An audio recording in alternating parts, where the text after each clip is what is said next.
مگر میں نے ایسا کیا نہیں تھا۔ میں چپ چاپ اپنا رخ پھیر گئی، اپنے سر پر دوپٹے کو ٹھیک کرتے ہوئے آنکھوں میں آئے آنسوں کو صاف کرنے لگی۔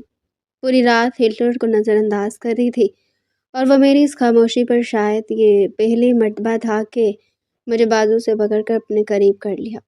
دیکھو کنزا، میں نے جو بھی کیا تمہاری بھلائی کے لیے کیا ہے، سمجھی؟ میں تمہیں کامیاب دیکھنا چاہتا ہوں تاکہ تم میرے کندھے سے کندھا ملا کر چل سکو۔ جب ارسل خانزادہ کے ساتھ کنزا خانزادہ چلے تو لوگ تمہیں داد دیں، تم ایک کامیاب لڑکی بنو۔ بتاؤ کیا غلط ہے اس خواب میں؟ میں تمہیں کامیاب ہوتا دیکھنا چاہتا ہوں۔ جب تک تمہیں ناولز میں گھسی رہو گی تم کبھی بھی کامیاب نہیں ہو پاؤ گی، بس خیالی دنیا میں رہو گی، اور جو لوگ خیالوں میں جیتے ہیں وہ زندگی میں کبھی کامیاب نہیں ہو پاتے۔ کامیاب ہونے کے لیے محنت کرنا پڑتی ہے۔ میں اپنا بازو بڑے تعصب سے چھڑوا کر کہنے لگی کہ مجھے نہیں ہونا کامیاب۔ میرے باپ دادا الحمدللہ اچھے خاصے امیر کبیر ہے، پیسوں کے ریل پیل کسی چیز کی کوئی کمی نہیں ہے، پھر کیا کروں گی اتنا پڑھ کر؟ اپنے قدموں پر کھڑی تو کمزور لڑکیاں ہوتی ہیں، وہ لڑکیاں جن کے باپ دادا کے پاس پیسے نہیں ہوتے۔ میری اس بات پر نفی میں سر ہلا کر وہ کہنے لگے، میں کبھی بھی سوچ نہیں سکتا تھا کہ تم اتنی تنگ ذہنیت کی مالک ہو، ایسی گری سوچ تم رکھتی ہو۔ تم سے اچھی تو پھر نبیلہ ہے، ہماری ملازمہ کی بیٹی، جو صاف صفائی بھی کرتی ہے، جھاڑو بھی لگاتی ہے، اور پھر وقت ملنے پر پرائیویٹ تعلیم حاصل بھی کر رہی ہے، اور جانتے ہو اس نے میٹرک میں اس پوری ٹیوشن میں وہ پوزیشن بھی حاصل کی ہے۔ یہ جو تم نے ابھی میرے سامنے واہیات بات کی ہے نا، اس کی سزا تو تمہیں برابر برابر ملے گی۔ بس کل کا انتظار کرو، مگر اس سے پہلے اٹھو، سب ویٹ کر رہے ہیں، کھانا کھاؤ آ کر۔ میں صاف انکار کر چکی تھی کہ مجھے نہیں کھانا، بس مجھے شادی کرنی ہے۔ جواب میں وہ گہری سانس خارج کر کے کہنے لگے کہ وہ بھی کروا دوں گا، فکر مت کرو، تمہارا رشتہ میں جلدی پکا کرواتا ہوں، مگر ابھی چل کر تم سب کے ساتھ کھانا کھاؤ گی۔ میں تو خود حیران تھی اس ہٹلر کی ہٹ دھرمی پر کہ پہلے تو صرف منہ سے بولتا تھا، مگر اب تو بازو سے پکڑ کر کہہ رہا تھا کہ چلو کھانا کھا لو۔ میں چپ چاپ ان کے پیچھے پیچھے ڈائننگ ٹیبل پر آ چکی تھی، چپ چاپ کھانا بھی کھا رہی تھی۔ آج میں خاموش تھی۔ میں کھانا کھانے کے بعد اپنے کمرے میں چلی گئی۔ اس رات رونے کی وجہ سے نیند بہت سکون کی آئی تھی، مگر اگلے روز تو مجھ پر جو قیامت ٹوٹی میں بیان نہیں کر سکتی۔ صبح صبح جب میری آنکھ کھلی تو سامنے لاؤنج میں رحیلہ تائی اور میری امی گلے مل رہی تھی۔ سامنے بڑی مٹھائی کی ٹوکری سے گلاب جامن اٹھا کر ایک دوسرے کو کھلا رہی تھی۔ میں اپنے گھنگھریالے بالوں کو اپنے ہاتھ میں جوڑے کی شکل میں سمیٹتے ہوئے باہر آئی تو دونوں کو یوں ملتے دیکھ کر جمائی لیتے ہوئے کہنے لگی کہ کیا ہوا، آپ دونوں ایسے کیوں مل رہے ہیں، کہیں جا رہے ہو؟ جواب میں رحیلہ نے مجھے اپنے گلے سے لگا لیا۔ میرا ماتھا چوم کر کہنے لگی کہ نہیں میری بچی، بس بات ہی ایسی ہے، خدا بس ہمارے فیصلے مبارک کرے اور تمہیں ڈھیروں خوشیاں دے۔ میں ان کی طرف دیکھ رہی تھی، کیا مطلب؟ تبھی ٹیپو فوراً ایک گلاب جامن ٹوکری سے اٹھا کر میرے منہ میں گھسانے کے بعد کہنے لگا، ارے کنزا بھی، آپ کا رشتہ طے ہو گیا ہے، اس جمعے کو آپ کا نکاح ہونے والا ہے۔ مجھے یہ سب کچھ اپنے ناول کی کہانی کی طرح لگنے لگا تھا، جس میں ایک ہیروئن کو اس کے گھر والے یوں ہی سرپرائز دیتے ہیں۔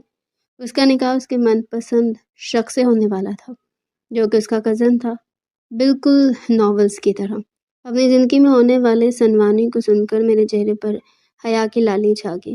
دل ہی دل میں بڑبڑانے لگی کہ واہ ہٹلر، ابھی رات تو کہہ رہے تھے کہ تمہاری یہ خواہش بھی پوری کرواتا ہوں، اتنی جلدی میرے لیے راتوں رات میں لڑکا بھی ڈھونڈ لیا، ہائے پتہ نہیں کیسا دکھتا ہوگا وہ۔ دل میں کئی طرح کے وسوسے آ رہے تھے۔ میں دوپٹہ منہ میں دبائے بھاگتے ہوئے اپنے کمرے میں گئی اور کمرے کو لاک کر کے بھنگڑے ڈالنا شروع کر دیا۔ چیختی چلاتی اپنے بیڈ پر پڑے ہوئے تکیے کو اٹھا کر میں زور سے فرش پر مار دیا۔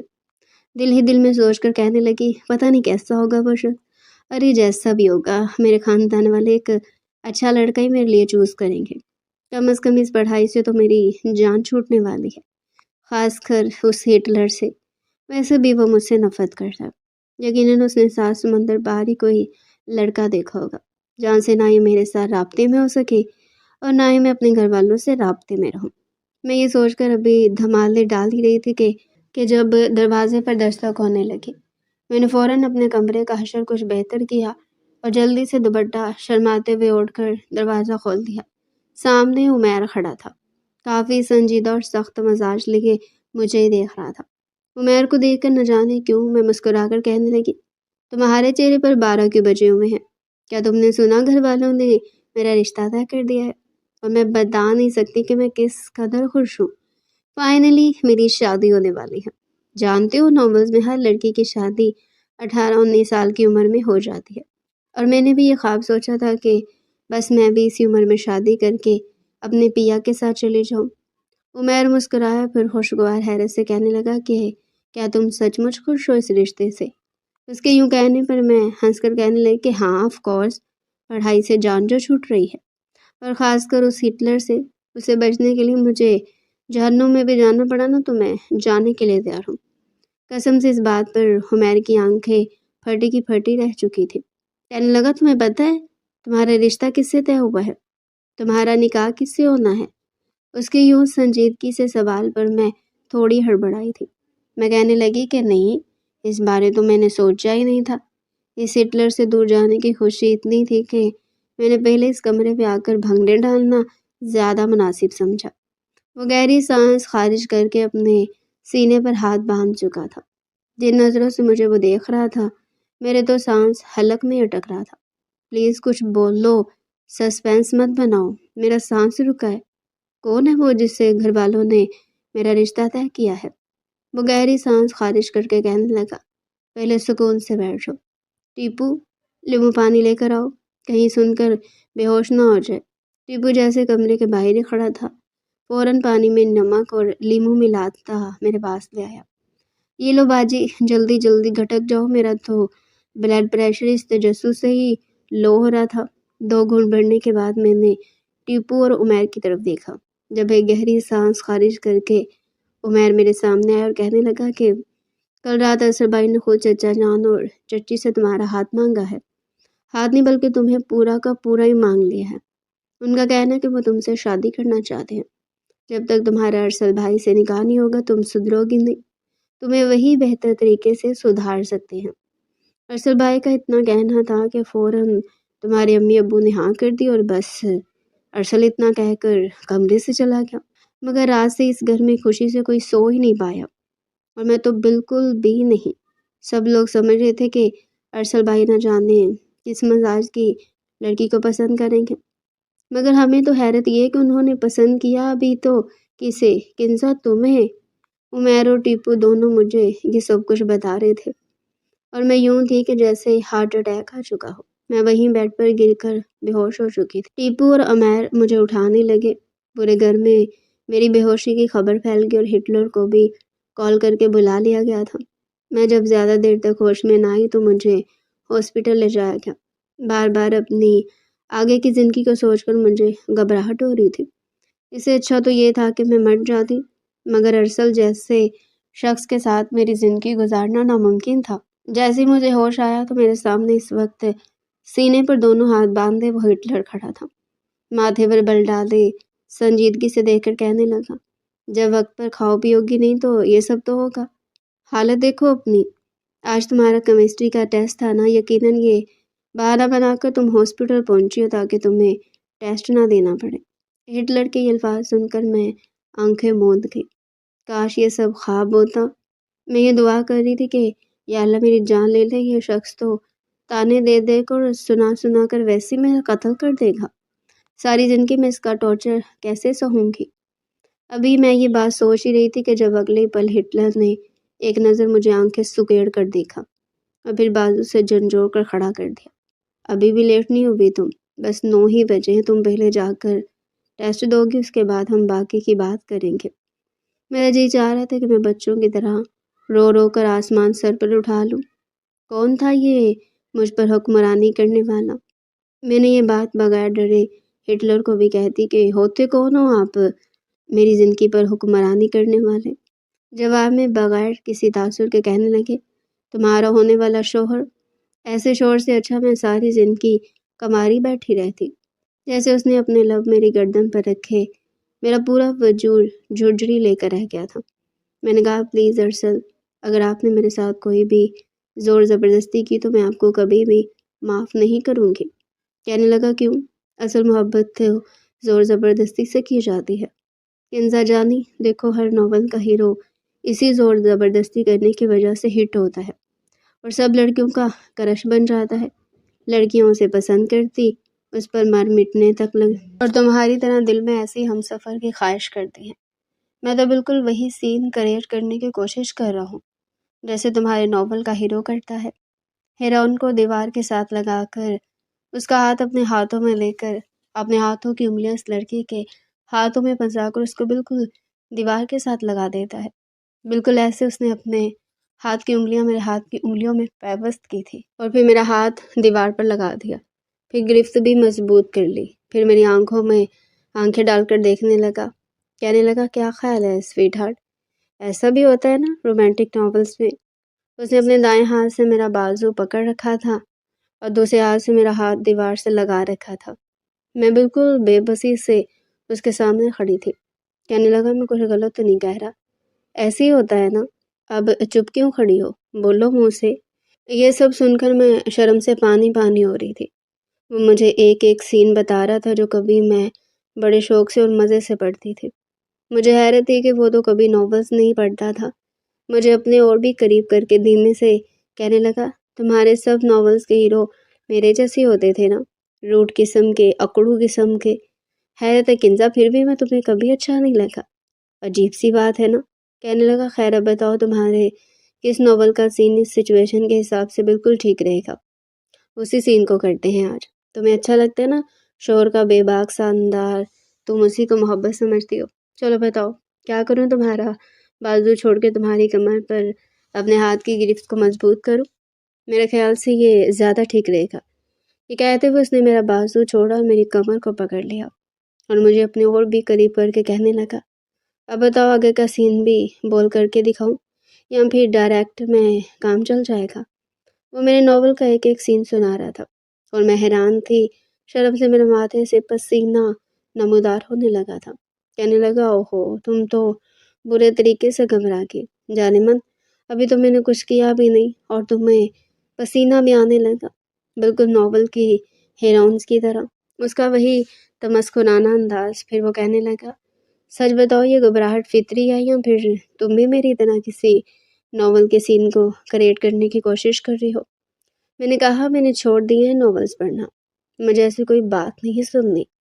ارسل شوق ہوتے ہوئے کہنے لگا لیکن اس 3-4 مہینوں میں نے تمہارے وہ سارے ناولز یاد کیے، حالانکہ تم جانتی ہو کہ مجھے ان چیزوں سے سخت چڑ تھی، لیکن یہ تمہاری محبت ہے بے وقوف لڑکی کہ رات بھر جاگ جا کر میں نے وہ سارے ناولز پڑھے ہیں۔ ان 3 مہینوں میں میری وجہ سے ہمارے ایریا کی بک شاپ کا بڑا فائدہ ہوا ہے۔ اچھا بتاؤ نا کہاں سے پیار شروع کروں؟ تمہارے گھنگریالے بالوں سے یا تمہاری حسین چنی منی آنکھوں سے یا تمہارے گلابی رخسار سے جو اس وقت شرم سے مزید گلابی ہو رہے ہیں، یا پھر آخری جملہ کہتے ہوئے اس نے میرے ہونٹوں کی طرف دیکھا تھا اور میرا جی چاہا کہ شرم سے مر جاؤں، اسے خود سے دور کر دو، لیکن اس وقت میں بے بس تھی کیونکہ اس کی مضبوط گرفت میں تھی۔ ارشل کہنے لگا پچھلے 5 سال کی شکایتیں آج ہی دور کر دوں گا، آخر مجھے یہ بھی تو ثابت کرنا ہے کہ میں مرد ہوں اور ہر لحاظ سے اپنی بیوی کے قابل ہوں۔ اس سے پہلے کہ وہ کوئی گستاخی شروع کرتا میں نے کہا ارسل میں کیس واپس لینے کو تیار ہوں، پلیز مجھ سے دور ہٹ جاؤ، نہیں چاہیے مجھے تمہاری محبت، اب میری ایسی کوئی خواہش نہیں ہے۔ میری بات سن کر اس نے مجھے اپنی گرفت سے آزاد کیا تھا، پھر مجھے میرا موبائل پکڑا کر کہنے لگا کرو فون اور کہو اپنے وکیل کو کہ تم کیس واپس لے رہی ہو۔ مجھے پتا تھا یہ سب وہ اسی لیے کر رہا ہے، اسے مجھ سے کوئی محبت نہیں ہے۔ میں نے کہا تم ہو ہی بہت بڑے مطلبی۔ میری آنکھوں میں آنسو جھلملا رہے تھے۔ کہنے لگا ہاں ہوں میں مطلب بہت خود غرض ہوں اور برا بھی ہوں۔ میں نے اپنا موبائل اٹھایا اور وکیل کو میسج کر دیا کہ مجھے اپنا کیس آگے نہیں لڑنا، میری اپنے شوہر سے کمٹمنٹ ہو چکی ہے۔ میسج سینڈ کرنے کے بعد اس نے میرے ہاتھ سے موبائل پکڑ لیا اور بیڈ پر پھینک دیا۔ میں نے کہا اب تم میرے کمرے سے جا سکتے ہو۔ میں یوں تھی کہ ابھی رو دوں گی۔ وہ کہنے لگا کیوں جا سکتا ہوں؟ یہ تو بس کیس ختم ہوا ہے، ابھی تو بہت سارے حساب کتاب اور باقی ہیں، وہ بھی لگے ہاتھ پورے ہو جائیں تو ٹھیک ہے، تم کون سا بار بار میرے قابو آؤگی؟ میں نے کہا کیا مطلب؟ اور اب کیا چاہتی ہو مجھ سے؟ وہ کہنے لگا خلا کا کیس واپس لینے کا مطلب نہیں پتہ تمہیں؟ مطلب کہ تم مجھ سے طلاق نہیں لینا چاہتی، اور اگر طلاق نہیں لینا چاہتی تو مطلب میرے ساتھ یہ رشتہ نبھانا چاہتی ہو؟ میں نے کہا ہرگز نہیں۔ وہ مجھے بیڈ تک لے گیا، مجھے بیڈ پر بٹھا دیا، میرے برابر میں بیٹھ گیا، کہنے لگا اچھا آئی ایم سوری۔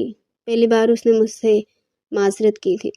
میں نے اپنا رخ بدل لیا، اسے اپنے کان پکڑے کہنے لگا پلیز مجھے معاف کر دو، لیکن باخدا ایسا نہیں ہے جیسا تم نے سوچا تھا۔ میں نے اس کی طرف دیکھا ہی نہیں، بس ہاتھ کی پشت سے اپنے آنسو صاف کرتی رہی، کہنے لگا پلیز ادھر دیکھو۔ میں نے کان پکڑ رکھے، کیا کوئی اہمیت نہیں ہے میری؟ اتنی سی بھی نہیں ہے کہ تم میری طرف دیکھ لو؟ بس ایک نظر، خدا کی قسم تمہارے علاوہ کسی سے محبت نہیں کی، میرا اللہ جانتا ہے۔ ہاں بس مجھے ویسے نہیں کرنا تھا، یہ تھا نہ کیا کروں۔ پہلی بار محبت کی تھی اور پھر شادی کر لی۔ پتہ تھا کہ شادی سے پہلے بھی اپنے محبوب کے ساتھ میٹھی میٹھی باتیں کرنے کی پریکٹس کرنی چاہیے۔ مجھے یہ سب کچھ آکورڈ سا لگتا تھا، مطلب کچھ اور ہے، کچھ فلمی ٹائپ کا۔ مجھے حقیقت میں رہنا پسند تھا۔ کیا پتہ تھا کہ تم پیسے اس بات کو اتنا سیریس لے لو گی؟ جانتے ہو 1.5 مہینے بعد میں نے شیو کیے، تم نے پاگل کر کے رکھ دیا تھا، مجھے گھن چکر بنا کے رکھ دیا تھا۔ میں نے کہا جھوٹ مت بولے، مجھ سے آپ کو میری کوئی پرواہ نہیں تھی۔ حساب سے یہ برداشت نہیں ہو رہا تھا کہ میں الگ کیوں رہنے لگی، الگ سے کام کیوں کرنے لگی، انڈیپینڈنٹ ہو گئی۔ کہنے لگا تمہارے انڈیپینڈنٹ ہونے پر مجھے کوئی اعتراض نہیں، مجھے ایسی لڑکیاں بہت اچھی لگتی ہیں، لیکن تمہارے الگ رہنے پر اعتراض تھا۔ عورت کا انڈیپینڈنٹ ہونے کا مطلب یہ نہیں کہ وہ اپنے شوہر کو چھوڑ کر چلے جائیں۔ میں نے کہا آپ نے مجھے شکست تھی اس لیے دی تاکہ میں آپ کے برابر نہ کھڑی ہو سکوں۔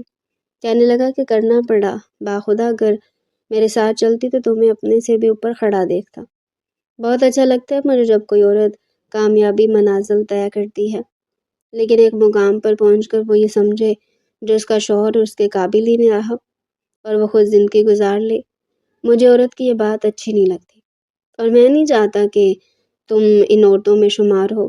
میرے دل میں تمہارا کیا مقام ہے میں تمہیں لفظوں میں نہیں بتا سکتا، کیونکہ میرے پاس وہ لفظ ہی نہیں ہے۔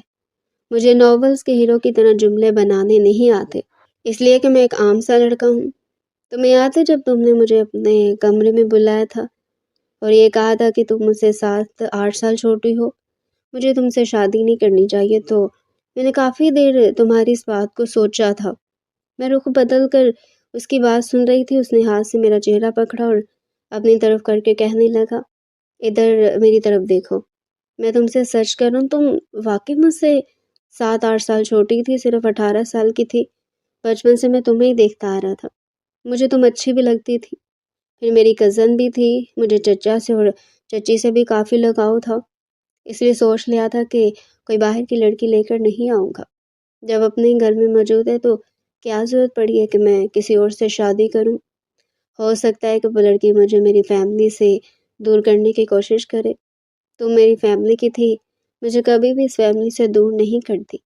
تمہارا انتخاب کرنے کی وجہ بھی آئی تھی، اپنی فیملی سے دور میں رہنا چاہتا تھا، جانتا تھا کہ صرف بابا کی نہیں، جس طرح کی مجھ سے بہت سی امیدیں وابستہ تھا، کیونکہ وہ سنبھالتے میں نے سنا تھا کہ ارسل تم بڑے ہو اور تم نے ہی باقی کے بہن بھائیوں کو بھی سنبھالنا ہے۔ جتنی اہمیت میرے باپ نے مجھے دی، اس سے کئی زیادہ چچا نے دی۔ تم چھوٹے سے تھے جب چچا نے مجھ سے کہا کہ یہ اپنی کلاس میں فیل ہو گئی ہے، ارسل آج کے بعد تم میں سے ہی بڑے ہو، چاہتا ہوں کہ جیسے تم پوزیشن ہولڈر ہو نا، یہ بھی ایسی بن جائے۔ بس اسی لیے میں تمہیں اپنے برابر دیکھنا چاہتا تھا، تو میں تمہیں پڑھانے لگا، تمہارا خیال رکھنے لگا۔ ہاں یہ لگتا ہے کہ میں بڑا تھا، سب کہتے تھے اصل بڑا ہے ارسل بھائی ہے، تو مجھ میں بڑاپن کچھ زیادہ آ گیا، لیکن باخدا کبھی تمہیں بری نظر سے نہیں دیکھا، بس اچھی لگتی تھی۔ یہ سوچا تھا جب بڑے ہوں گے تو شادی تم سے کروں گا، لیکن جب تمہارے منہ سے یہ سنا کہ تم شادی کرنا چاہتی ہو ورنہ نہیں چاہتی، تو میں نہیں چاہتا تھا کہ تم بے وقوفی کر کے اپنی زندگی برباد کر لو۔ اور جانتی ہو کیوں میں نے کوئی جواب نہیں دیا؟ کہنے لگا کنسا پلیز اس طرح تو بات نہیں ہوگی، بات تب ہوگی جب تم اپنے دل کی کدورت کو دور کر کے میرے پاس سنا، اسے سمجھنے کی کوشش کرو۔ یہ کہہ کر اس نے میرے ہاتھ سے صاف کیا تھا۔ پہلی بار اس کا رویہ بالکل الگ تھا۔ میں نے کہا کیوں؟ کہنے لگا میں 8ویں 9ویں جماعت میں پڑھتا تھا، مجھے اپنی ایک ٹیچر بہت اچھی لگتی تھی، لیکن وہ زیادہ تر چپ چپ سی رہتی تھی۔ اکثر میں نے ان کے ہاتھوں پر ہر چہرے پر نیل کے نشان دیکھے تھے۔ جب ان سے پوچھتے تو وہ کہتی کچھ نہیں، میں ایک بار وہ راز 2 دن بعد کھلا۔ ان کے آنکھ کے قریب گہرا نیل کا نشان تھا، چہرہ بھی سوجا ہوا تھا۔ مجھے یہ دیکھ کر بہت دکھ ہوا تھا۔ میں اسٹاف روم میں ان کے پاس آ گیا۔ میری ان سے اچھی دوستی بھی تھی، وہ مجھے بالکل اپنے چھوٹے بھائیوں جیسا سمجھتی تھی۔ میں نے پوچھا کہ آپ کو کیا ہوا ہے؟ کہنے لگی کچھ نہیں، پلیز بتائیے کیا ہوا، تو وہ رونے لگی۔ کہنے لگی کہ میرا شوہر مجھے ہر بات پر مارتا ہے۔ میں نے کہا کیوں مارتا ہے؟ کہنے لگی اس لیے کہ مجھے 2 وقت کی روٹی کھلاتا ہے اور میں اس پر ڈیپینڈنٹ ہوں۔ مجھے 2 روٹی کھلا کر مجھ پر احسان کرتا ہے۔ میں نے کہا کہ اپنے گھر والوں سے کیوں نہیں کہتی؟ وہ کہنے لگی کہ گھر والوں نے تو سب کچھ کیا ہے، تمہیں پتہ ہے میں انجینئر بننا چاہتی تھی، بہت محنت کری تھی، لیکن بابا نے بٹے سٹے کے چکر میں میری شادی کروا دی۔ میری بھابھی تو میرے بھائی کے ساتھ بہت خوش ہے، لیکن بھابھی کا بھائی میرے ساتھ بہت مار پیٹ کرتا ہے۔ میرے والدین مجھے سپورٹ نہیں کرتے، یہی کہتے ہیں کہ یہی تمہارا نصیب ہے، اب تم اسی کے ساتھ رہنا ہے۔ پھر کہنے لگی کہ مرد 2 روٹی اور عورت کو کھلا کر اس کا حاکم بن جاتا ہے۔ اگر میں اچھی تعلیم حاصل کرتا، انجینئر بن جاتی، آرکیٹیکچر بن جاتی یا کسی اچھی پوسٹ پر ہوتی تو وہ کبھی میرے ساتھ یہ سلوک نہ کرتا۔ پھر کہنے لگی کہ تم کبھی ایسے مت بننا، تمہاری بیٹی وہ بھی ہو یا بہن، اسے خوب پڑھانا، اسے کامیاب لڑکی بنانا، انڈیپینڈنٹ، تاکہ کوئی بھی ظلم کرنے سے پہلے یا ہاتھ اٹھانے سے پہلے ضرور سوچے۔ اصل کہنے لگا بس یہ بات تو عمرے میں میرے دماغ پر چھپ گئی تھی۔ میری خواہش تھی کہ میں اور فائزہ کو اتنا میں اب لڑکی بناؤں۔ اس کوشش میں مجھے سب پر سختی کرنی پڑ گئی۔ آہستہ آہستہ وہ سختی میرے مزاج میں آنے لگی، جو کہ نہیں آنی چاہیے تھی۔ لیکن جب مجھے یہ پتہ چلا کہ تم ناولز پڑھتی ہو، دن میرے تن بدن میں آگ سی لگ گئی تھی۔ میں نہیں چاہتا تھا کہ خیالوں کی دنیا میں رہ کر تمہاری زندگی کا مقصد صرف ایک شادی اور بچے پیدا کرنا بن جائے، کیونکہ اکثر میں نے دیکھا ہے لڑکیوں کو میٹرک کے بعد بس یہی ہوتا ہے کہ یہاں تو ایف اے کریں گی یا گریجویشن، اس کے بعد تعلیم کو خیر آباد کہہ کر ان کا اگلا مقصد صرف شادی ہوتا ہے، اچھا رشتہ، شادی اور بچے۔ اس کے بعد جب وہ کسی غلط مرد کے ہاتھ میں چڑھتی ہے نا، تو پھر اسے احساس ہوتا ہے، پھر وہ روتی ہے اور خواہش کرتی کاش اس نے اپنے اور زندگی کے ساتھ ضائع نہ کیا ہوتا، جو اچھے رشتے کی تلاش میں کر چکی تھی۔ لیکن اس وقت اس کا وقت اس کے ہاتھ سے گزر چکا ہوتا ہے۔ میں نہیں جانتا تھا کہ ایسا کوئی وقت تم پر یا فائزہ پر آئے۔ میں نے غلط کیا۔ مجھے بتاؤ، تم سے شادی ہونے کے بعد مجھے لگا کہ مجھے تمہیں اتنی جلدی بچوں کے چکر میں نہیں ڈالنا چاہیے۔ تم جانتی ہو اس سے زیادہ مرد کے جذبات اسے پریشان کرتے ہیں، اور اس معاملے میں مرد کبھی بھی صبر سے کام نہیں لیتا۔ میری زندگی میں طوفان اس وقت آیا جب غنودگی میں میں تمہیں اپنے قریب کر چکا تھا۔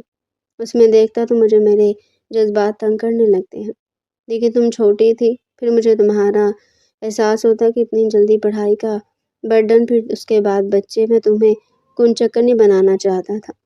مجھے یہی لگتا تھا کہ اگر میں نے ابھی صبر کا دامن چھوڑ دیا تو تم سب سے پہلے پڑھائی کو خیر آباد کہو گی، اس لیے تمہیں اپنے قریب نہیں ہونے دیتا۔ حالانکہ جب تم مجھ سے کہتی تھی کہ تم میرے کندھے پر سر رکھنا چاہتی ہو، تو میرا جی چاہتا تھا کہ میں تمہیں سمیٹ لوں، اپنے اندر بھینچ لوں، تاکہ میرے جذبات کو قرار آئے تو، لیکن انہی دنوں ان کا برڈن مجھ پر بہت بڑھ گیا تھا۔ پھر تم نے فلیٹ بک کروا لی، تمہاری خواہش تھی کہ تمہارا اپنا ایک فلیٹ ہو، تمہیں پیسے چاہیے تھے، میں نے اور زیادہ پروجیکٹ لے لی۔ بے شک تم نے میری مدد کی، لیکن میں نے تمہیں پیسے اسی لیے دیے تھے تاکہ فلیٹ تمہارے اپنے نام ہو، تمہیں یہ نہ لگے کہ تم خالی ہاتھ ہو یا تمہاری محنت کا تمہیں کوئی صلہ نہیں ملا۔ لیکن اس کا مطلب یہ تو نہیں تھا کہ تم مجھے چھوڑ دو۔ کنزا، اگر میں غلط ہوں تو تمہارے سامنے جو سزا دوگی نا، میں قبول کر لوں گا، لیکن پلیز چھوڑنے کی بات مت کرنا۔ تمہارے بغیر یہ 4 مہینے میں نے کیسے گزارے یہ میں جانتا ہوں۔ حالانکہ وہ گھٹیا ناول بھی پڑھ لیے، ان سے کبھی مجھے نفرت تھی۔ اب بھی کوئی شکوہ شکایت ہے تو کر سکتی ہو۔ میں نے کچھ نہیں کہا۔ اس نے مجھے دوبارہ سے کہا۔ میری بات سن کر وہ مسکرانے لگا، میرا ہاتھ پکڑ لیا، کہنے لگا ٹھیک ہے، نہ مہر سے کہوں گا کہ اب مجھے 2 مہینے کی چھٹی چاہیے اور یہ 2 مہینے صرف تمہارے ساتھ گزاروں گا۔ تمہارے باپ کی ساری شکایتیں دور کر دوں گا۔ جو تم کہو گی وہی کروں گا۔ ان کا سوچ لے تو نہیں کہنے لگا، نہیں کرتا۔ میں نے آج تک کبھی کسی کے سامنے کان پکڑ کے معافی نہیں مانگی، تم سے مانگی ہے۔ میں نے کہا میں زندگی جینا چاہتی ہوں، آپ کے ساتھ ہر لمحہ گلزار کرنا چاہتی ہوں، میری بس اتنی سی خواہش ہے۔ کہنے لگا ٹھیک ہے، تمہاری ہر خواہش تر آنکھوں پر ہے۔ ارسل کی آنکھوں میں آنسو تھے اور چہرہ بھیگا ہوا تھا۔ اس نے اپنے ہاتھوں سے میری گالوں پر بہنے والے آنسوؤں کو صاف کیا۔ مجھے تو ابھی تک یہ سب کچھ خواب سا لگ رہا تھا۔ میں بار بار ارسل کی آنکھوں کی طرف دیکھ رہی تھی، کہیں سے کوئی مذاق تو نہیں تھا جو وہ میرے ساتھ کر رہا تھا، یا پھر سچ میں ہی میرا دماغ خراب ہو چکا تھا۔ میں جب ارسل کی آنکھوں میں ٹکر ٹکر دیکھتی ہوئی تو اگلی بار اس نے میرے سامنے چٹکی بجائی تھی۔ کہنے لگا کیا ہوا، کن خیالوں میں کھو گئی؟ پلیز اب دوبارہ سے ٹوٹ جانے کی بات مت کرنا۔ دیکھو میں نے تمہارا فلیٹ تو میں نے اس لیے نہیں دلوایا کہ تم یوں جب مرضی روٹ کر اس میں چلی جاؤ، یہ تو اپنے اختیارات کا غلط فائدہ اٹھانے میں شمار ہو جاتا ہے نا۔ میں نے پہلی مرتبہ اس کی آنکھوں میں ایک ڈر سا دیکھا تھا، ایک ایسا ڈر کہ کہیں وہ مجھے کھو نہ دے، کہیں میں ایک مرتبہ پھر ارسل سے دور نہ چلی جاؤں، اور اس مرتبہ کہیں ایسی جگہ جاؤں کہ وہ مجھے ڈھونڈ ہی نہ پائے۔ میں نے ارسل کی آنکھوں میں دیکھنا چھوڑ دیا، نظریں اپنی گود میں ٹکائی اور ایک گہری سانس لے کر کہنے لگی کہ ارسل 5 سال کا عرصہ کوئی کم عرصہ نہیں ہوتا۔ آپ خود سوچئے کہ 5 سال پہلے میں کیسی تھی اور ان 5 سالوں میں آپ نے مجھے کیسا کر دیا۔ میں نہیں جانتی آپ کا طریقہ ٹھیک تھا یا غلط تھا، لیکن ان سب میں بہت ٹوٹ چکی ہوں، بالکل پتھر ہو چکی ہوں۔ میں نے آپ کی شخصیت میں خود کو ڈھالتے ڈھالتے اپنا آپ چھوڑ ہی دیا۔ آپ کہتے ہیں نا کہ آپ کو مجھ سے محبت ہے، تو میں تبھی آپ کی محبت مانوں گی جب آپ میرے ساتھ بالکل ویسا رویہ رکھیں گے جیسا میں چاہتی تھی، جیسا کہ ناول کے ہیرو اپنی ہیروئن کے ساتھ رکھتے ہیں۔ میرے دل میں ایک شک سا تھا، ایک شبہ تھا کہ کہیں صرف اور صرف کیس واپس لینے کے لیے ارسل ایسا تو نہیں کر رہا تھا۔ میں بس پوری طرح یقین دلانا چاہتی تھی کہ ارسل سچ مجھے بدل چکا ہے اور مجھ سے محبت کرتا ہے، مگر وہ ایک مرتبہ پھر میرا چہرہ اپنے ہاتھوں میں تھام کر کہنے لگا کہ میری سویٹ ہارٹ، میری جان من، میری تمنا جاں، اور پتہ نہیں ایسے کتنے نام تھے جو اس نے میں نے تمہارے ناولز میں ڈھونڈ ڈھونڈ کر پڑھے تھے۔ ان سب ناموں سے اوپر نام میری کنزا ارسل، میرے ناول کی خوبصورت ایسی ہیروئن، مجھے اپنی محبت کا یقین دلانے کے لیے جو بھی کرنا پڑا میں کروں گا۔ اتنا کہہ کر ارسل کچھ دیر مجھ سے باتیں کرتے رہے۔ ارسل کا ارادہ میرے ساتھ اسی کمرے میں سونے کا تھا، لیکن میں انہیں صاف لفظوں میں کہہ چکی تھی کہ میں آپ کے ساتھ نہیں سونے والی۔ آپ جائیں اپنے کمرے میں سوئیں، مجھے 2 مہینے میں آپ کے ساتھ بالکل فری کر گزاروں گی، پہلے سا بن کر، جب تک مجھے یقین نہیں ہو جاتا کہ آپ سچ مچ بدل چکے اور مجھ سے سچی محبت کرتے ہیں، تب تک میں آپ کو چھونے بھی نہیں دوں گی۔ ارسل کی آنکھوں میں ایک بے یقینی سی ابھری تھی، بچوں کی طرح منہ بسور کر مجھے دیکھ کر کہہ رہا تھا یہ تم اچھا نہیں کر رہی، اب اپنے شوہر کو تڑپاؤ مت، ورنہ پتہ ہے نا کتنا گناہ ملتا ہے۔ اس سے پہلے کہ میں کچھ بولتی میرے ماتھے پر بال آنے کے ڈھیر تھے کہ ارسل فوراً کمرے کا دروازہ بند کر کے رفو چکر ہو چکا تھا۔ کمرے سے جاتی میں دھیرے دھیرے قدم اٹھاتی، کمرے سے پہلے کہ میں کچھ بولتی میرے ماتھے پر بال آنے کے ڈھیر تھے کہ ارسل فوراً کمرے کا دروازہ بند کر کے رفو چکر ہو چکا تھا۔ کمرے سے جاتی میں دھیرے دھیرے قدم اٹھاتی دروازے کے پاس ہے، ارسل تو سچ مجھے اپنے کمرے میں جا چکا تھا۔ میں نے دروازے کو لوک کیا اور چہرے پر بے اختیار مسکراہٹ جاگ گئی۔ دونوں ہاتھوں کی مٹھی بنا کر میں اپنے چہرے پر رکھ چکی تھی، لبوں پر مسکراہٹ تھی مگر آنکھوں سے آنسو بہ رہے تھے۔ میں خوش تھی یا غمگین تھی، مجھے اپنی قسمت پر یقین ہی نہیں آ رہا تھا۔ یہ تو بالکل ایک ناول ہو چکا تھا۔ ضروری تو نہیں کہ ہر ناول کی طرح ہیرو ہیروئن کی کہانی وہی دھکیانوسی روایتی ہو۔ کچھ لڑکیاں تو مجھے ایسی بھی ہوتی ہیں جن کا ہیرو اچانک ایک دم سے سدھر کر سامنے آ جاتا ہے۔ ان 5 سالوں بعد میرا دل ایک مرتبہ پھر سے کر رہا تھا کہ میں اس کمرے میں بھنگڑے ڈالوں، خوشی سے آزاد پرندے کی طرح جیوں، ٹھیک ویسے جیسے میں نے کچھ سالوں پہلے کیا تھا، مگر شاید وقت نے مجھے کچھ زیادہ ہی بدل دیا تھا۔ وہ رات میں پرسکون سوئی تھی۔ اگلی صبح روایت برقرار رکھتے ہوئے میرا ہٹلر شوہر دروازے پر تھا، دھڑا دھڑ دروازہ بج رہا تھا اور میں جاگ چکی تھی۔ دروازہ جیسے ہی میں نے جمائی لیتے ہوئے کھولا، ابھی میری آنکھیں بند تھی کہ ارسل نے بے ساختہ میرے گال پر اپنے لب رکھ دیے۔ اسے یوں ایک دم سے اپنے گال پر لمس چھوڑتا دیکھ کر تو میں ہڑبوسی ہو چکی تھی۔ وہ ساری نیند جو میری رگ رگ میں بھری ہوئی تھی ایک دم سے جیسے دھواں ہو گئی۔ میں نے پوری آنکھیں کھول کر اس کو دیکھا۔ وہ بالکل فریش چہرے پر مسکراہٹ سجائے یا پھر اپنی پوری باتیں کھولے سینے پر دونوں ہاتھ باندھے کھڑا تھا۔ کہنے لگا، گڈ مارننگ دنیا کی سب سے خوبصورت لڑکی۔ میری نظر میں باقیوں کا تو پتہ نہیں، ارے میرا مطلب ہے کہ صبح ہو گئی ہے محترمہ، کچھ دیر تک فلائٹ بھی پکڑنی ہے، چلیے فریش ہو جائیے، پھر ناشتہ بھی کرنا ہے۔ میں تو ارسل کا بدلا ہوا موڈ دیکھ کر ہی چونک رہی تھی۔ یہ کیا ہو گیا تھا؟ ارسل کو جیسے ہی فریش ہو کر میں باہر آئی تو ایک جانب کو قطار میں پہلے عمیر ایک سینے پر ہاتھ باندھے اور دوسرا اپنی ٹھوڑی ٹکائے پرسوچ کھڑا تھا، جبکہ اس کے ساتھ ہی میرا بھائی ٹیپو عمیر کے کندھے پر ہاتھ رکھ کر کھڑا، دانتوں میں حیرت کی انگلی دبائے اصل کی طرف دیکھ رہا تھا۔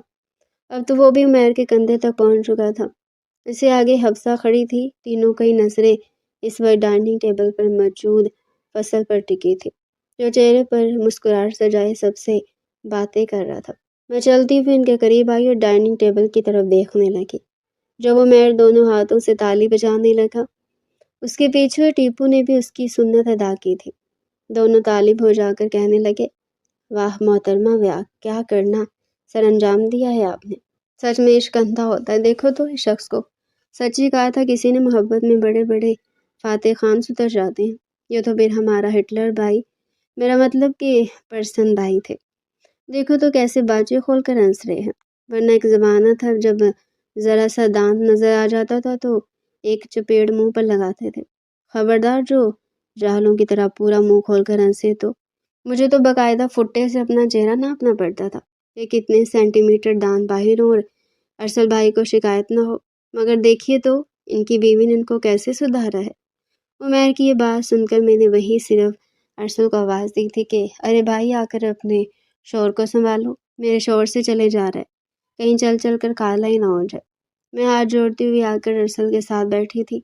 سبھی بہت خوش تھے، شاید زندگی میں پہلی مرتبہ ڈائننگ ٹیبل پر بیٹھے ہوئے سب کے چہروں پر مسکراہٹ بکھری تھی۔ ارسل کسی کو ٹوک نہیں رہا تھا، سب تو جیسے آج ہی اٹھے تھے۔ میری تائی اور امی کا کہنا تھا کہ یہ سب کچھ میری وجہ سے ممکن ہوا ہے۔ کچھ دیر بعد جب ہم دونوں گھر سے نکلے تو سب گھر والوں نے ہمیں ڈھیروں دعائیں دی تھی۔ گھر سے سیدھا ایئرپورٹ پہنچے تھے اور وہاں سے ہماری لینڈنگ سیدھا اسلام آباد ایئرپورٹ پر ہوئی تھی۔